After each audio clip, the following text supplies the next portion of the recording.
Ladies and gentlemen, boys and girls, welcome to the Music Lab podcast. My name is Dogg, and I'm so excited to be back with all of you, surrounded by my friends in Frute. Welcome, everybody. How we doing? Doing well. Good to be here.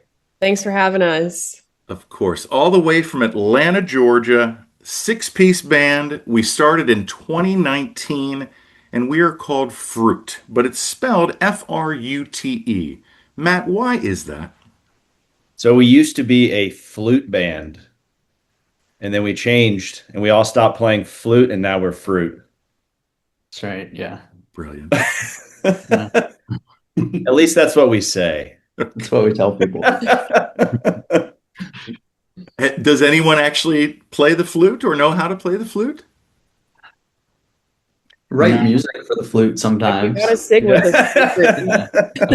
Is it a flutist? But I don't know how to play it. Flautist, right? Flautist? Is that what it is? So, yeah, I think that's how it's pronounced. So Atlanta, Georgia, you guys, you said, I think, what, three of you are from Atlanta and then three of you are not from Atlanta. What makes Atlanta great for music and for like the music scene currently? And I'll kind of, we can just kind of go around. I mean, I feel like we've played a lot of venues in Atlanta, which is one cool thing, is that there are a lot of small to medium-sized venues in different pockets of town. One cool thing about Atlanta is the number of neighborhoods, sort of the different hubs within Atlanta, and they all sort of each have their own little music scene within these pockets. So we played a couple venues in Little Five Points, and then we've played a venue in East Atlanta Village. Then we played this place called Terminal West, which is like in the West Side. So it's nice to have like that, all those different options. So yeah, it's generally a good town, I'd say, for small venues. I think the one thing, I don't know, maybe that we'd like to do more of is like throwing our own parties or playing house parties, or I know some towns have more of that going on. But Atlanta does have porch fests, which I will say different neighborhoods have porch fests, and those are fun. But yeah, we'd like to do maybe more thrown together parties, things like that. Yeah, Atlanta, it's a very big city, so like the scene is very like established or something, I guess. Yeah. I mean, I know the Fox Theater, that's what, 2,000, 3,000 cap, right? Yeah. Yeah, it's maybe big. It might be bigger. Big. I don't think, yeah. Oh, it's bigger than that. Okay. Fox Theater's awesome. Absolutely. Yeah. Yeah. I've heard that. Obviously, you've seen shows there. We haven't gotten a chance to play there yet, correct? Yeah. No, that would be awesome though. Yeah. Yeah. And then the Eastern is also a cool venue that size that's sort of new. Okay. That's in Reynoldstown. Another one of those neighborhoods that Ian's sort of talking about. And the Tabernacle's pretty sweet too. Tabernacle's awesome. Very cool venue. So in that size, yeah. So is there a lot of, I mean, there's a decent amount of universities in Atlanta. So do you get like a lot of college radio? Like, is that still kind of a thing or like? We have been on the Georgia Tech radio. Yeah. Yeah. But I mean, I don't feel like we have, like, our fan base is not generally college aged, I don't think. It tends to be older people, like between maybe post-college and 40s, like where most of our fans are, I think. So yeah, we don't have that many college students coming out to our shows, but like Matt said, we have like gotten to be on the radio. We also got to like team up with this guy from SCAD, the Savannah College of Art and Design, which is in Atlanta. Yeah. And he did a music video for us. So it's been cool. Like we've gotten some opportunities, I'd say, through the universities. So what was it like making a music video? That had to be just like you just had to be ecstatic about that, right? And what song did you do it for? You know, this was I don't even know what year this was. What, like before I was like 2021, 2021, 2021, right after coat, right? When things are sort of opening up. So this was an old song that we don't play anymore called 2020, right? I would Mhm. say it's actually kind of Yeah. awkward making music videos, right? Um, Yeah. like because Yeah, you, it's a lot of fake playing if yeah, you're it's a lot of playing the video. acting. It's a lot of standing around and acting, or like which we're not actors, so it's kind of just like kind of feel cheesy. Yeah. And then you stand around and wait a lot. Yeah. Although it was, I feel like how long was it ago when we played that factory? Is that last year? For Factory. what Yeah. factory? The big warehouse, Tile mill. the mill. Yeah. I guess last year Oh, it was cool. We did like a live music video. So it was less like cuts and stuff and more like we got a cool setup in this old abandoned, I guess, textile mill and like made a whole set and then played a live set that we filmed, which was really fun. Okay. That was last year for the Oh, Lots nice. of Letters album. That's released to the like that's out in the world Yeah, now? that's out on YouTube. Yeah, Nice. All right, I'll yeah, have it's to cool. watch We that. did that with Juice Factory, who's based in Atlanta. They're awesome. They do really cool. They're very cool videographers. Okay. I know that you guys got to do that run with Big Something. Big Something is from Atlanta as well? They're I more think from the North Carolina area. Oh, or okay, maybe okay, okay. Charleston? Or no, maybe I'm What wrong. you say? Oh they're yeah, kind of all over the like place. Greensboro-ish. Yeah, I think a Yeah. lot of them are Greensboro Okay. natives. Yeah, I mean, we got but to see them at the Ramble Festival. I mean, like the word that I think describes them best is just sonic. Like they are just like they just kind of take it out into space, you know, Yeah, like they're they're awesome. pretty amazing. Like talk Yeah, about like that, you know, like touring with them and like any life lessons or, you know, like music lessons you learned from them while you were, you know, getting a chance to play with them. for sure. Yeah. I feel like uh, we're so grateful to be able to, because they've kind of been our like big brother band in some ways, I feel like for the past couple of years. And we've gotten to know, we play a lot too with their saxophonist Casey. And he guests with us a lot and he's awesome. He plays the Iwi, you know, like the electronic The saxophone. instrument. Yep, yeah. Yeah, yeah. So yeah, it's been really fun.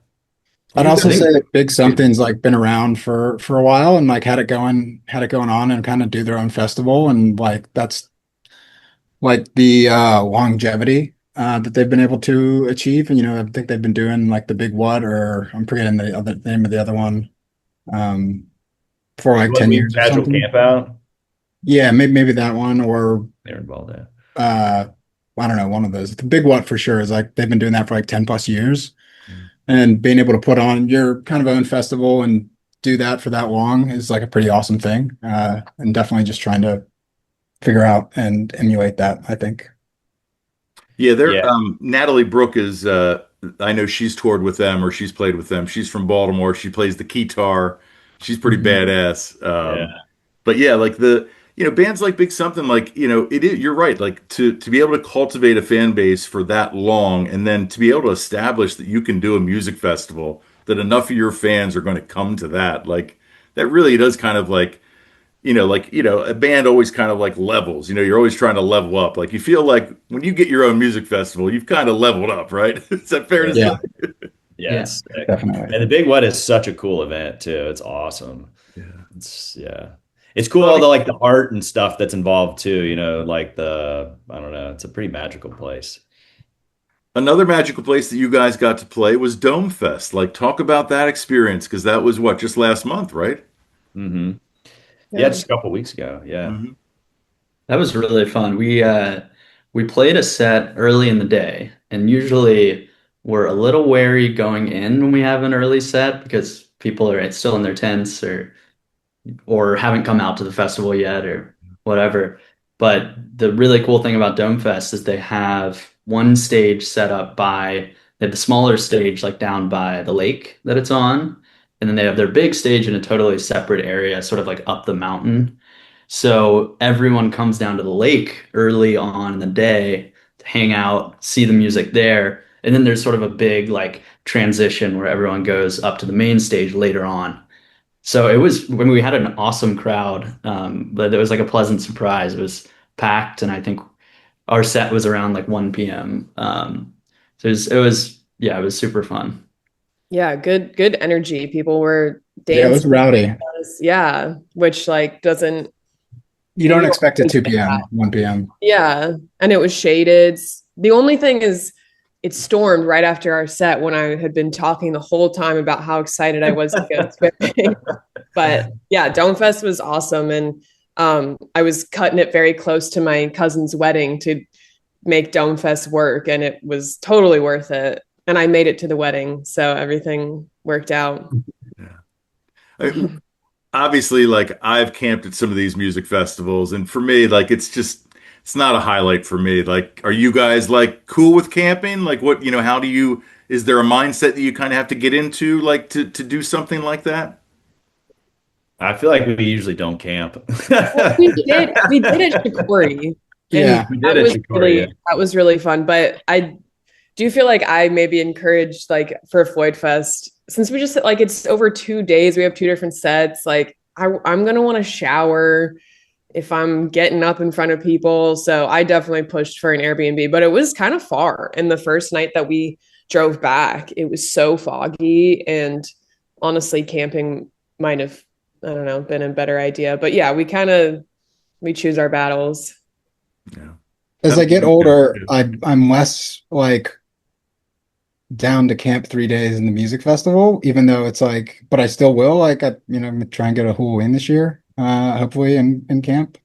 I don't know. I'm just of the, yeah, definitely after 3 days of it, you're kind of just like, oh my God, get me to the shower. Like, really depends on the heat too, though, you know? Yeah, the summer festivals are harder, but like Shikori wasn't too bad. It did rain a good amount, but it's in the spring, so it's and Hula is in the Yeah, fall. kind of So perfect it's weather. beautiful, yeah. Yeah.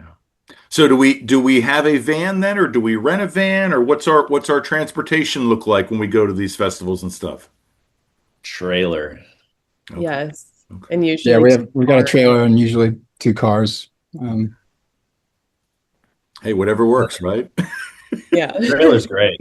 All the gear is usually in the trailer, but we sometimes have to take a couple cars because we're all on different schedules. So like someone might have to take a work meeting outside of the band at some random time and Yeah, needs to that's use one happening car. most times that we have a show that there's Ben and Pat are like the people who have to be in meetings. Gotcha. So yeah, we're just making it work. I mean, is that more of a challenge, or is it more of a just recognition up from the band? That you guys do kind of have like these, schedules and full-time jobs and all that stuff. I think it's more of a just a recognition. Yeah. It kind of allows us, honestly, to keep going and not Mhm. like burn out as much because we all have pretty flexible jobs that allow us to travel and be on the road and, still kind of like make a living, which is pretty nice in some ways to Yeah. be Yeah, able to I do feel that. like it allows us to take only the shows that we really want to play and that like are going to give us a lot of good opportunities in the future, and rather than just having to take everything and like yeah, burn ourselves out just to make money. It would be great at some point to not have to keep working these jobs because it is a lot to balance both. But and that's I think Pat and Ben are probably in meetings. Pat's in a meeting right now, or else he'd be here.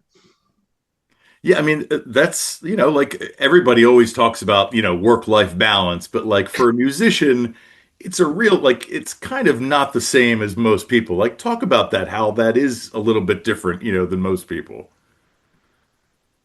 I mean, we're travel almost every weekend, and then we work 9 to 5 all week. I mean, it's a lot, but I feel like we just love like when we play a good show, there's just nothing like it. And so, yeah, it's worth it. I don't know how you guys feel about it. Definitely. Yeah, for sure. Yeah, it is a lot of work and it is a lot of driving, but it's like it is there's no feeling like it, like Yeah. being up there and having people want you to keep going, It's a good But I'm feeling. as a tempted to retell a story that I heard from Jerry Seinfeld, but I'm not because I would botch it and it wouldn't land. So I'm just gonna recommend that you YouTube Jerry Seinfeld show business like story and watch it. So after I get delayed gratification on what that actually says, but Can't that's wait. kind of my favorite way of looking at it. yeah, the great words of Jerry Seinfeld, right? Yeah. What about you, Ian? Yeah, I mean it's definitely a challenge. I think like trying to like it's just the reality of the music business is generally everyone is struggling a bit financially to make it work. So yeah, I've been in a little different place. I'm like back in school right now to hopefully then get a job that I can maintain while being in the band. But I've sort of hopped around like doing different jobs, like teaching music, and doing different odd jobs here and there. And then also, keeping the band alive. But yeah, I don't know. It's a struggle. That's not the most uplifting answer, but I'd say it's the reality of it. Is it's tough and it's not easy for musicians that are at our level to keep going, I think. Yeah. Yeah, we were recently featured on what was the CBS thing, right? My God. As the Band who makes no money on Spotify. as Yeah. the band that in Well, I feel like comparison to some star, yeah. they didn't tell you that it was gonna be. I feel like they just wanted to like interview a local. I wasn't there. I was on a trip and I missed our chance to be on CBS, and I really regret it. But yeah, they like wanted to interview a local Atlanta band, but then when it like displayed, it was kind of like, here's this artist that makes a lot of money, and now here's this band that makes no money. And it was like our segment. Yeah. Yeah, like But it thanks. was cool too because they were interviewing someone high up at Spotify and sort of like as an example to challenge his argument about how Spotify's good for all artists. They had us on for a segment and I don't remember what I said or Ben said, but it was basically like Spotify doesn't pay us anything. We make no money from Spotify. And then it cuts back to like the other band who It's is him just holding an iPad, like showing him, like, what about these guys? yeah. Riveting journalism. How about it? Right. Yeah. But it is interesting. I feel like it's like that's like the reality of the music business these days is that I feel like even the big artists make, or at least this is my impression, that they make most of their money just on touring. And it's kind of like the same all the way up and down. Like that's how you do it is you gotta get out on the road and play shows and sell merch, kind of. I think I saw a statistic that I think the top 10% of bands and artists that are on Spotify make 90% of the revenue. Yes. Sounds a lot like America. Yeah. I mean, you're right. So, so I mean, yeah, I guess like Atlanta, if you guys weren't living in Atlanta, like do you see like is there a city that you could envision living in, like Asheville, maybe like something like that, or like would you go west? Would you go like northeast? Like have you guys ever talked about that? Like, if there wasn't if you weren't living in Atlanta, where would you go? We've Yeah, I we've think people have different answers to that probably, yeah, which like is kind of why we're um still in Atlanta.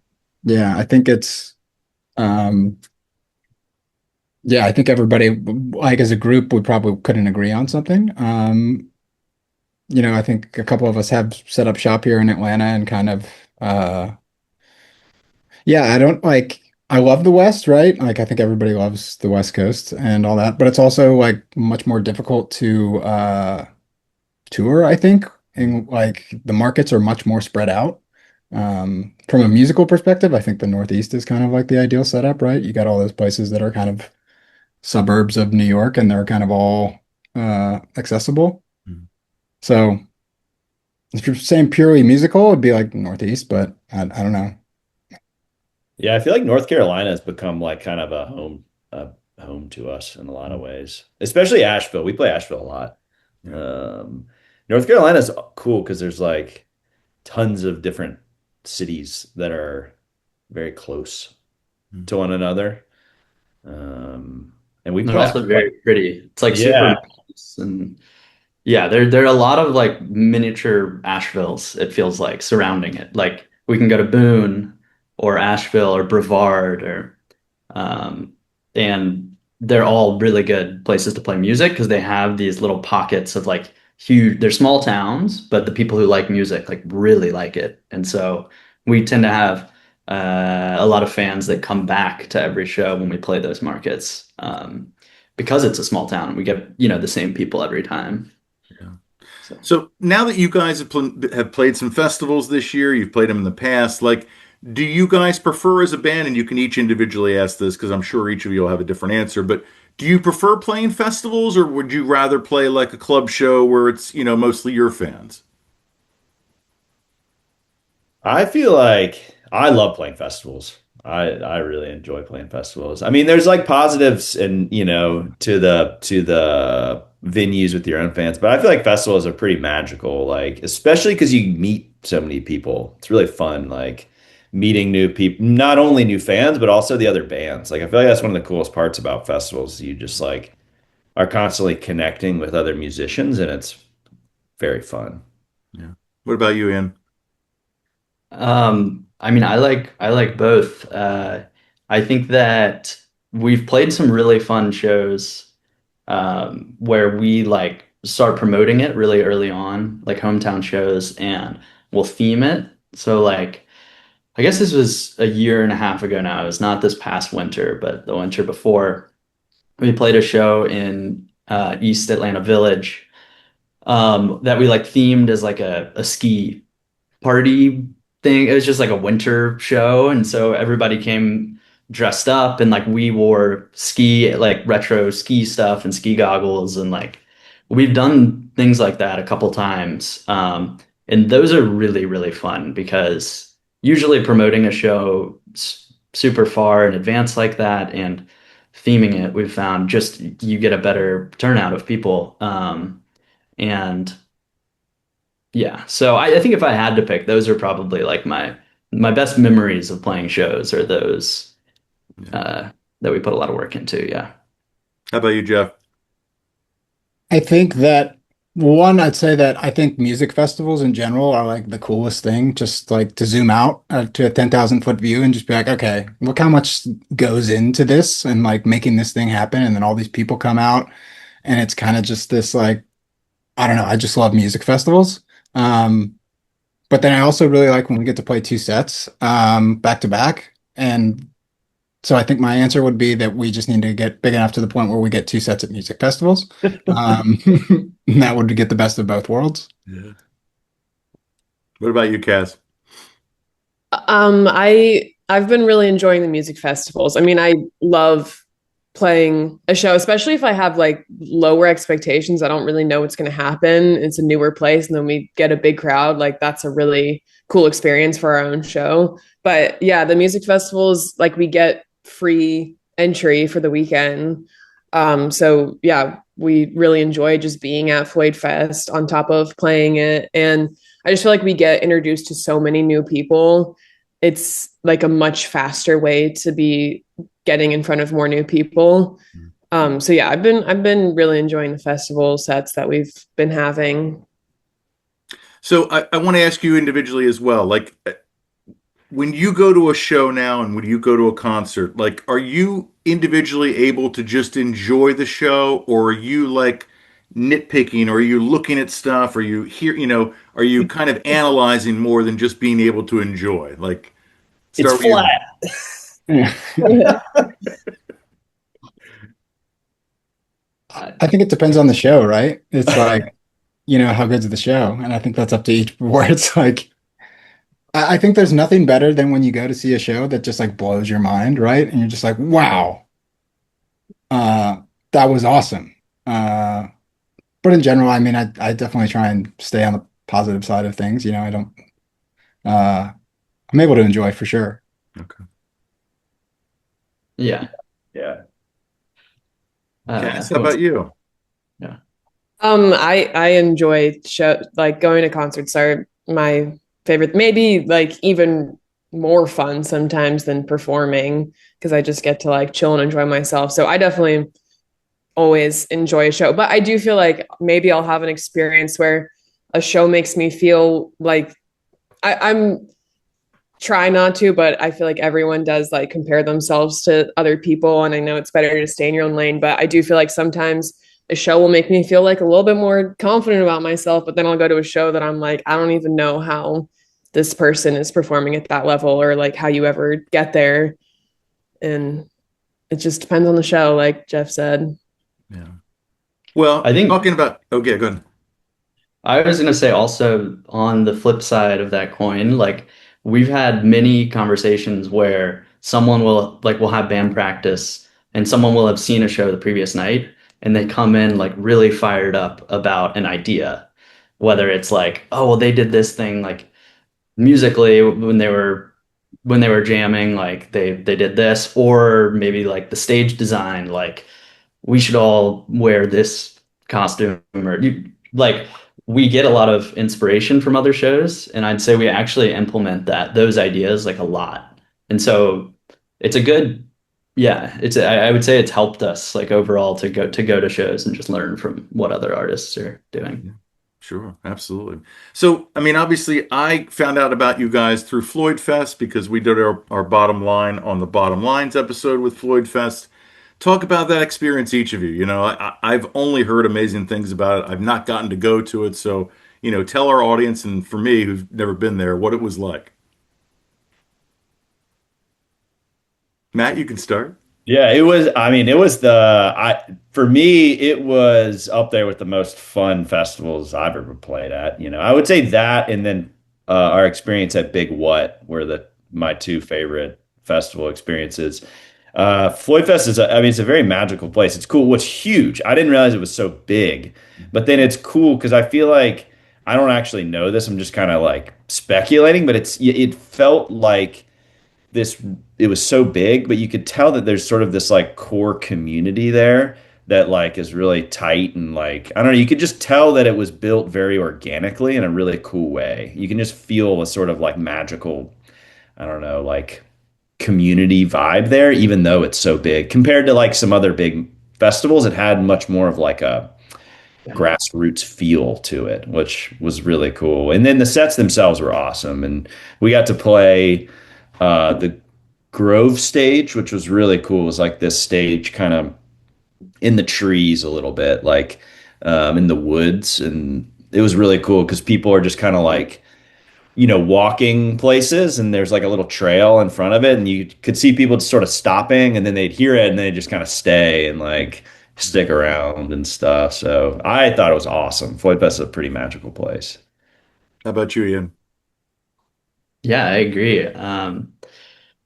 Yeah, it was very fun. I think one of my favorite things was like the different artist areas that they had. Like they had this huge artist camping or not camping, like just hangout area basically that was closed off and that had like they had like I don't know, all the amenities. They had like cold brew and like personal kegs and like food. And so not only was that nice, but it was really cool. Like Matt was saying, the festival is so big. So you get this mix of artists that are maybe playing the on the rise thing, like we were, who are smarter, sorry, not smarter, smaller, Smarter. who are smarter, who are like more so up and coming.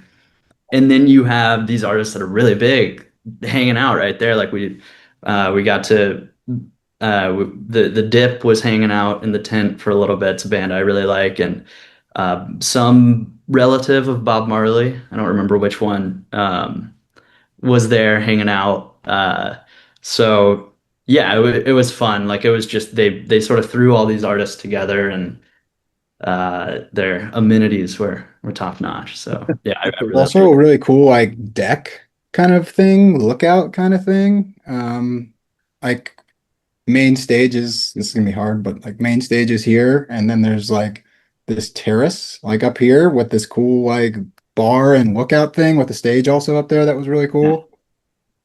And also, cheese incident was there. I think I had like 5 grilled cheeses in a row. It's like I my watched favorite it. Yeah. festival food, Incredible. so gotta shout that out. How about you, Cass? Yeah, it was a great weekend. I also thought the hospitality was so nice. It was like one of the best parts of the weekend. And yeah, it was just a great crowd. I did like going into it, I felt like I'm always kind of have some nerves before a set, but the added layer of like it being a competition, which I'm like never really used to music being a competition, like kind of made me more nervous and like I really wanted to win or at least place in it. And so that was kind of an interesting element to be there on like that ground that, but it's like really cool that they provide this opportunity for like up and coming bands to still be there. And yeah, it was a great weekend. It was a really really good festival. So I want to talk about set lists when you guys do your live shows, and that set list for Floydfest, was there a little bit more thought involved with that because this was, like you said, a contest? I don't know, we're pretty Not bad about really. our set lists. Are not bad, but we just like make them very close to showtime. Okay. But we did make it in the car actually on the way there. To Ian, the what point were where we'll be changing it as we're about to start. and on the And As we're playing. Yeah, I was gonna yeah. say on stage changes are controversial. Because some of us, definitely including me, will just not be feeling a certain song. So I'll like yell out to everyone, and then Ben will be like, no, no, no, like we need to But play Ben this does the song. same thing too. He like during DomeFest, he was calling changes and Yeah, yeah. everyone. If there's So like a slow song next, and it's like, oh gosh, like if yeah. everyone's hype, then it's a lot of us will be like, not this song. I think it's the one benefit of the mashup though is that we have several mashups and it automatically makes a set feel very intentional, I think, because you're weaving in and out of songs and so that is something that I has really helped our sets recently, I think. And we've gotten that response sometimes where it's like, oh, it's really orchestrated and planned out, but it's not exactly. Yeah. And I feel like this is another sort of thing we've talked about too, where it's like we've with our transitions between songs, where we like whether it works out better when we plan it almost zero or plan it or like kind of put it together is like, I don't know. Sometimes I feel like our transitions are pretty awesome when we just are like, hey, let's do this song into this song and we don't like really talk about it. It kind of like works out a lot of times and is cool to see like how it all kind of fits together like that. But when we do play, we have two sets at a festival. We are pretty intentional about wanting to have them be completely different and give people a reason. Because, like, obviously, you brought up Fish before we started the interview, but a lot of Fish influence in this band. And I think we'd all love to get to a place where our repertoire is big enough to always be having really fresh sets and you don't know what to expect. And yeah, currently working on expanding the repertoire. And Jeff has been trying to push us to do no set lists ever for years now. Yeah. Well, we need to way to communicate. We need to talk back, Mike, We before did it. I think we did it for a few shows. Yeah. It's We interesting. tried it. Yeah. I mean, yeah, yeah, it is funny because, like, I've talked to a lot of bands and artists, and it really is kind of like all across the board, like whether, they're very, very, deliberate or like, there's a concerted effort to do set lists. And then, like, a lot of bands, like you said, like, they just kind of, it's just on the fly and, it's whatever feels right. I guess whatever works, right? There's not really an answer to any of that, right? For sure. One thing we've talked about that we haven't done yet, but we've kind of thrown around is having a talkback mic that we sort of like give to different people on different nights. Yeah. Still think it'd be a We cool would, thing. yeah. I think I feel like we would all like to have talkback mics, but our current routing setup, like we have an in-ear monitor rack that we like plug all our stuff into. Yeah. It only has one extra output.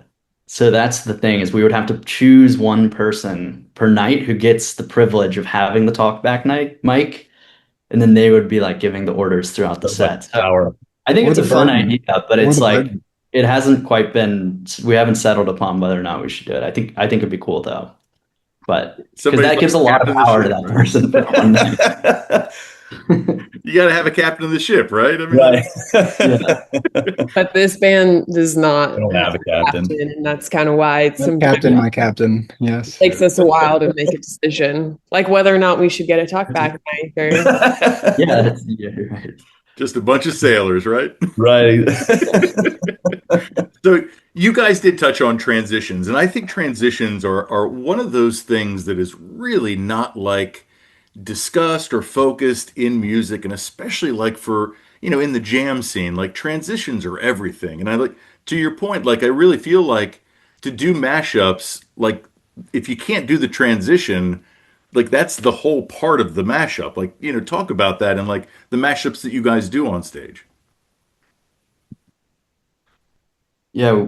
Um, the mashups themselves, like we've planned out a lot, I would say. Okay. So we'll have like I think all of them have three songs, and the general structure is we'll start with one, weave into a second one, weave into a third one, and then usually get back to the first one. That's like generally, I mean, it maybe changes a little bit per mashup, but and I feel like we just try to come up with clever ways to either rhythmically transition, like um, maybe like I'm trying to think of an example. Well, or harmonically transition. So like something we talk about a lot. I don't know if we've done it in one of the mashups, but like if the quarter note is like bum, bum, bum, bum, then emphasizing the dotted quarter note, dun, dun, dun, dun, and then making that the new quarter note. And it's sort of a way to rhythmically go into a new space. We use that trick a lot, but and then harmonically, just seeing if there's a melody that we're touching upon that we can then use that to launch into a new song. Uh, but Yeah, and for our mashups, we like try to also like go. It'll be like the verse of one song, and then a chorus, and then the verse of a different song, and then the chorus. Like we try to like go. It's like pretty mashed up. Like I guess Not what lightly mashed, it's heavily mashed. it's heavily mashed. Yeah, yeah. What's the one that's Sweet Dreams, I feel like is the one that's most like that. Like we play Sweet Dream. Who I don't even know who's the original artist that does that song. The I can't. Eurythmics. ABBA. Oh yeah, yeah. And then we No, match I'm it with the sorry. ABBA This is song. the other Yeah. song that I'm getting. Yeah. That's So the we one do we Sweet Dreams and we do like a verse, a chorus, and then we go into like the bridge of that, and then all of a sudden we go into the ABBA song Man After Midnight, or Gimme Gimme, right? And then we like pop back into Sweet Dreams and then back into it is a fun, it's very fun. It's engaging, I feel like. But for me, I'm sometimes feel like I'm part of the audience sometimes and a listener. And some of the most exciting parts of our show to me is like how, like, I know the next song that's coming and I know everyone, we have the arrow on the set list. That means we're going to transition it. And it's very exciting for me to hear how they're all going to collectively get there. And I do feel like jam band fans like love those in between, live for the in between moments, and like just figuring out how things are going to morph into each other. And like I feel like we'll play some sets where we're hardly even taking a break in between a song, which is, I think everyone wants to get there, is ideal. And I feel like we've been doing that more and more, and it's very interesting and exciting in the moment to be like experiencing this group get into a new place altogether without talking. So from a live experience, Cass, how have you kind of developed your like persona on stage and how like that fits with the band? Well, I guess I've just had to figure out what I do during these really long jams, because I mean, I feel like this group of people introduced me to jam music, and now I love it so much, and I wouldn't want anything else. But it does kind of make me have to figure out what to do with myself, like during these long periods. And I mean, I guess I feel a lot of responsibility, which is kind of funny because before I was in the band, I was in the audience and feeling kind of the same responsibility as like a fan, that I just want to like dance and make people feel like this is fun and cool and everyone should feel comfortable and just like have a good time. And so I feel like I feel the same responsibility on stage now, where I just gotta keep staying in it, I guess. And yeah, so I really just kind of just dance the whole time while they're jamming. I Creatively haven't really, expressed. I do want to, I have this like fun vocal pedal that I do some effects on some songs, like very sparse, but I would love to get to the point where I've experimented with it enough and I'm like sometimes participating in the jams, which we do like in our practice space. That's how we write songs together. But yeah, I'd like to write a song on stage in front of everybody. I feel like that'd be a cool level to get to. Yeah. So I would assume then, when you guys are writing songs, is it usually music first and then lyrics, or is it lyrics first and then music? It's mostly music. Like the band will be jam. They'll kind of like come up with a jam. We'll have different prompts sometimes. And a lot of the time I'll have my old notebook or Pat's notebooks, and I'm just like flipping through the pages at lyrics that are already written. And then something will stand out to me and then I'll just start singing it. And I feel like that's how we've written a lot of songs. I have done some where I'm just like kind of writing stuff in the moment on top of them. But yeah, I would say it's mostly like a jam is happening first. Gotcha. And you play banjo, correct? Yeah. When did we Yeah. start playing banjo and why the banjo? I started playing when I was in middle school. It was the first instrument that I picked up. Besides singing, I did do some talent shows in lower school. I always, I guess, wanted to be on a stage, but I started playing banjo because the Avett brothers, they're from North Carolina, and my dad introduced me to them, and I just love them. I thought Scott Avett was the coolest dude, and I thought banjo was so cool. So I started three finger and taking lessons and kept with it. I did have a period in high school where I kind of played more guitar because I thought it supported songwriting more. But then now I feel like I don't even know how to play guitar anymore because it's been entirely banjo. And then I learned about clawhammer, which is an older style of banjo playing. And now I don't even know how to play three finger banjo. I just play clawhammer, and it's definitely my sound now, I feel like. And but yeah, it hasn't really made its way into Fruit too much because it's a quiet instrument, and I could install a pickup, but at the moment it doesn't have any way to go through an amp. It would have to be mic'd. So yeah, it would be a little tricky to bring it into the band, but I do feel like there could be, we have talked about it. There could be a cool opportunity. Yeah. So I want to ask for all of you, like, how has technology in specifically recording music helped you guys as a band?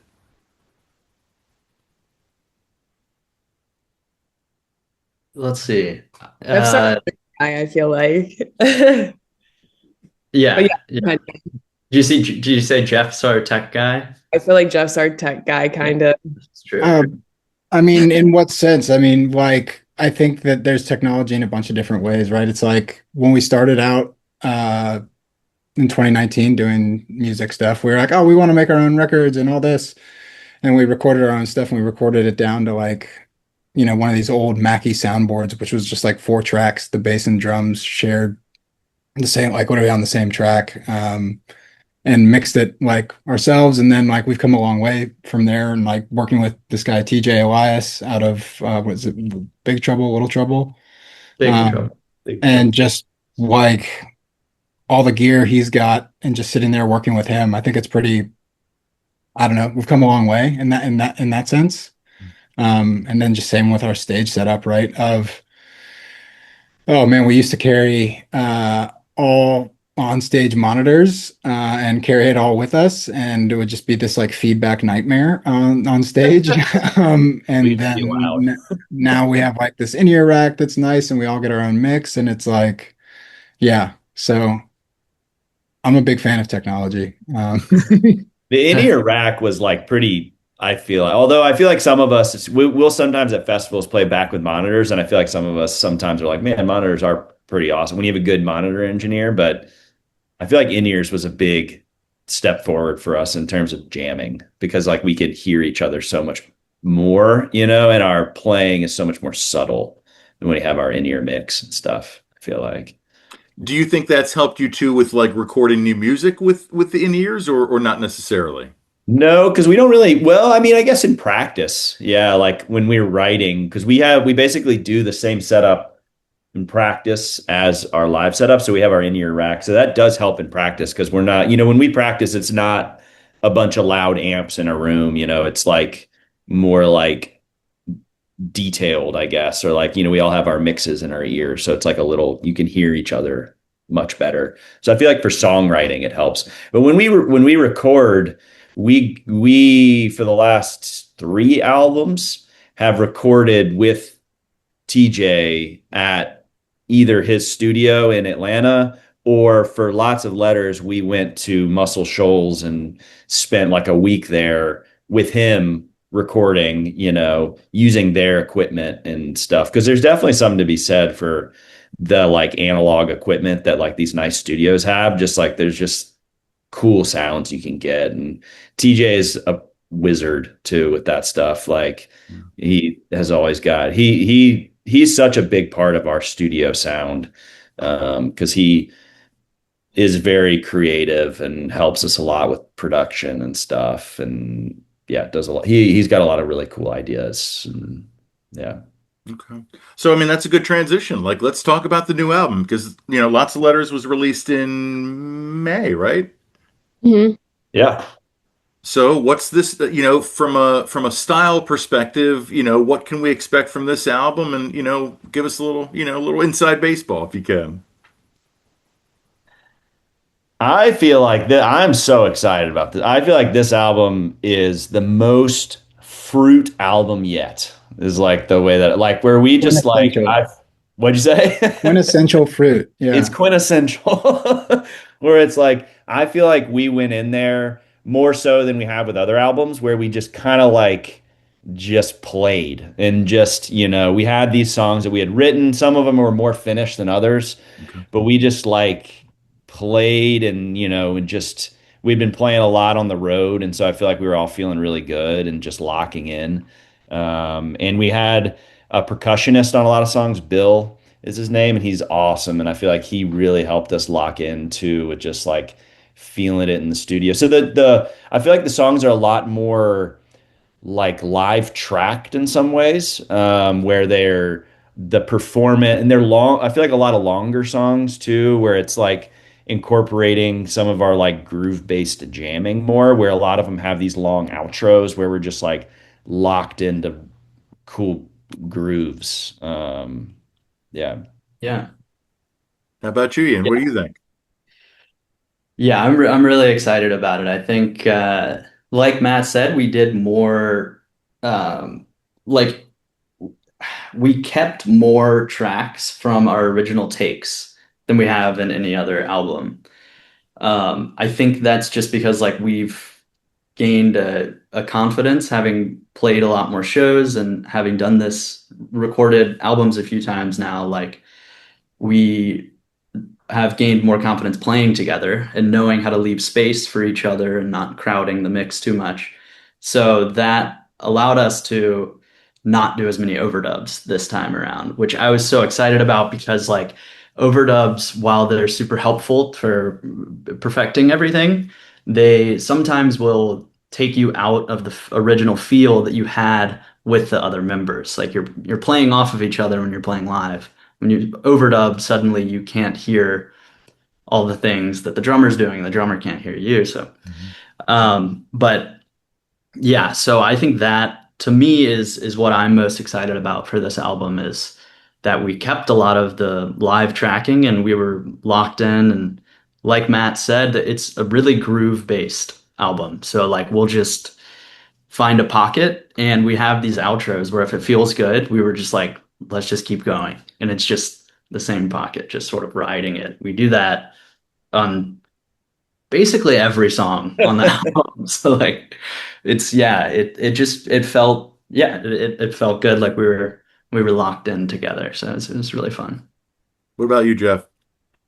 Yeah, I think that, we talked about a little bit earlier how there's not so much a captain here, and that sometimes that leads to difficulty in decision making.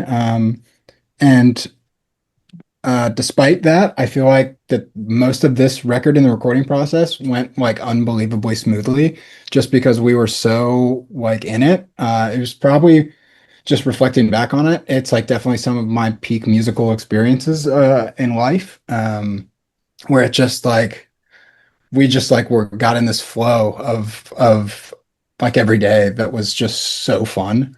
Um, just sitting there and running because sometimes you do a take and then you just keep doing takes and it's like, oh God, you start to get worn down. But with this, it was just like every take was just like so fun. You just like felt awesome after each take. That just like wasn't worn down at all. It just, yeah, it was great. I'd say it's the most cohesive record that we were gonna have put out. It's like the most cohesive piece of art, and was one just like thing that we're gonna have to date. What about you, Cass? Um, okay, phone call. Yeah, I agree with what everyone said. It was a really awesome experience. And yeah, I feel like we wanted to be very intentional about being able to put like any song on the record on, and you know what to expect while also being surprised, but like it's going to deliver something groovy and dancey and like creative, but also easy to listen to. And I feel like we achieved that. Like whereas our last album, you kind of have like different ebbs and flows, which is a cool experience too. But you'll have something like "Don't Call It Love" and then a "Keep Going," which is like a very slow and quiet song. And so this album is very much more just like I feel like we all just love like a dance party kind of album, and we all want our live shows to be a dance party. So I feel like and then just I really love that we kept the jams and stuff in, and I really appreciate that.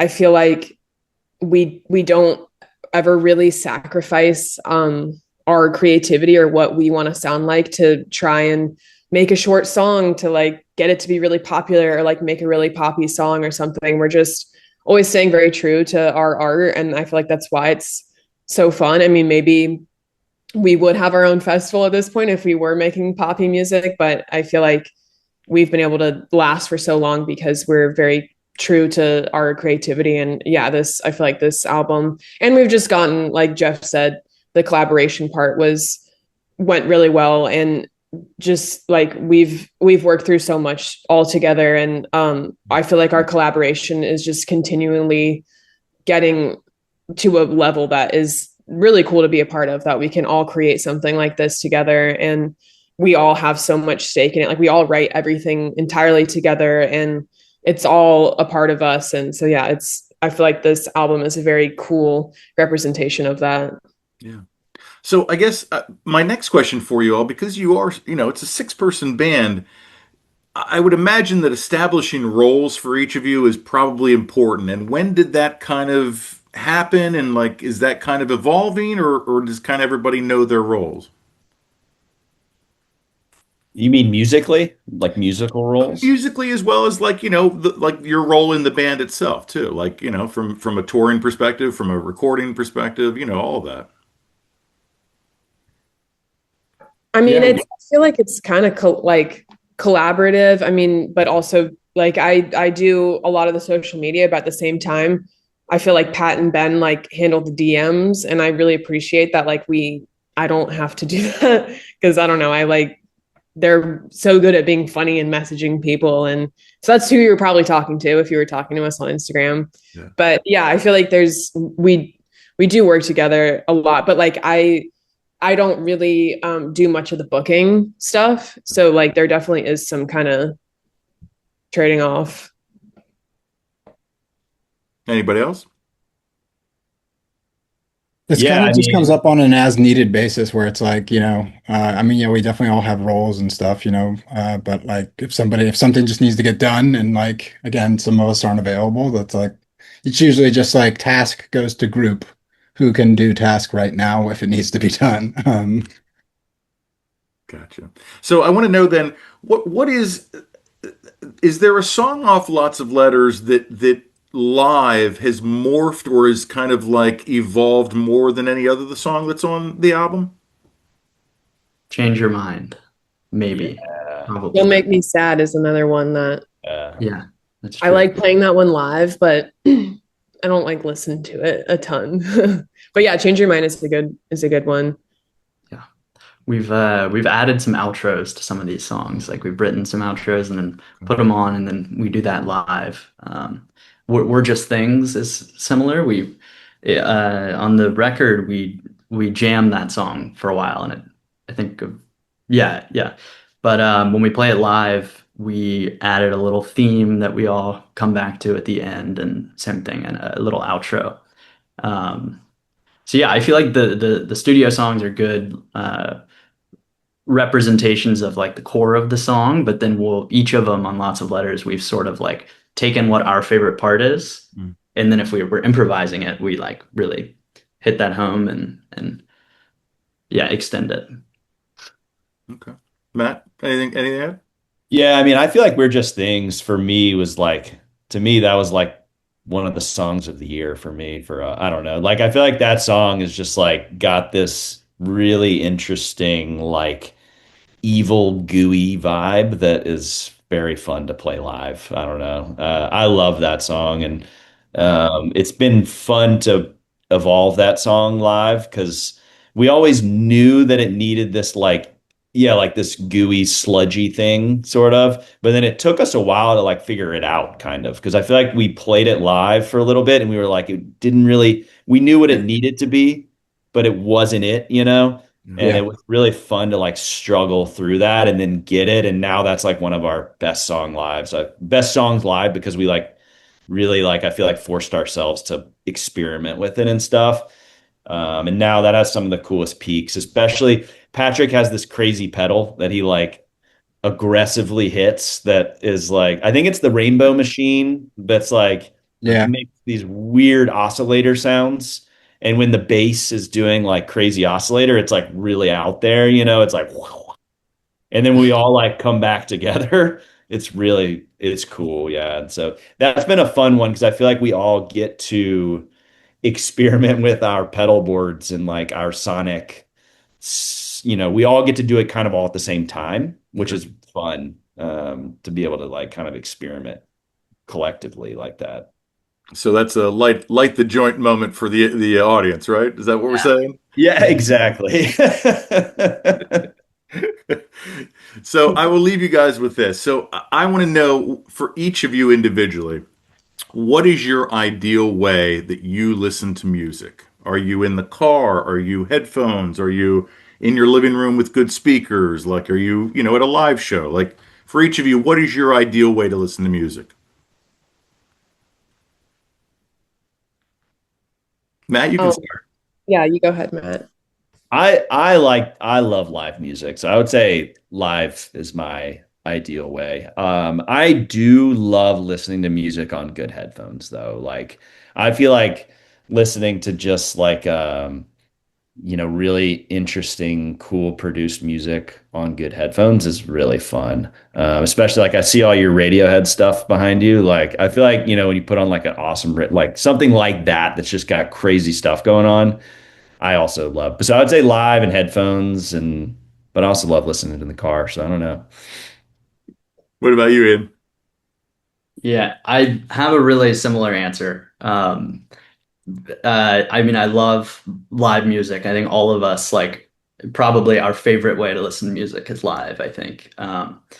But yeah, I think headphones are really good at when you have like a really dense mix and there's a lot going on. If you have headphones on, it's good to be able to pick out all the little details that are happening. I think that's difficult when you're listening in speakers sometimes. But also, like, I know whenever we get into the studio with TJ and doesn't wear earplugs, he definitely should wear earplugs because, like, we're all like, oh my God. Like, I mean, every time he plays the mix back, it's like full volume, like really loud, but it sounds really good. And he's got nice subs and he's got nice speakers. And so, that's a cool experience too, just to blast speakers in a room. So I can't choose, I think is my answer. What about you, Jeff? I'm going to slightly alter the frame of it and say that actively is my favorite way to listen to music. Ah, Aha. So, like, you can listen to music in the car, you can listen to it, while you're working, while you're doing whatever. But I find that not that I spend as much time as I would like, honestly, doing this, is that to really do nothing but listen to the music and close your eyes, it doesn't matter the setting, um, opens up kind of a whole new world of it and just like let yourself get into it, really can, I don't know, to me, it just like takes you away, so. How about you, Cass? I mean, live is my favorite way. It's just like such a cool experience. And if there's a show where the music's good and I just like feel comfortable and I'm dancing, like that is one of the best experiences ever. But I do love, like, since we've talked about how we drive so much and we spend a lot of time in the car, like that's what I feel like. Jam music is such a like cool way of passing time in a car ride and just like putting on a fish show, and you're driving and then you get into like a really long jam, and I feel like you just kind of like go through all your thoughts as you listen to it. And that's like a way that I also really enjoy to listen to live music, but in the car. Yeah. Well, Fruit, I am so glad we got to do this. Thank you so much. Cannot wait for the new album. Are we going to do anything with the new album like we did with Lots of Letters with the clues? Have we talked about that? We haven't talked about it. I don't know. I feel like that was maybe a very lots of letters Yeah. era. I mean, unless we find like something in this, because we don't have a name for the album yet or like a theme. So maybe. Okay. Yeah. Well, thank you for having us. Yeah. Really So appreciate fun. it. Absolutely. Yeah, So really all nice. the way from Atlanta, Georgia, we got a fall. We got you said some December dates that we'll announce November soon. date. So Yeah. hopefully maybe get you up to Pennsylvania or in this neck of the woods. Would love Yeah. that.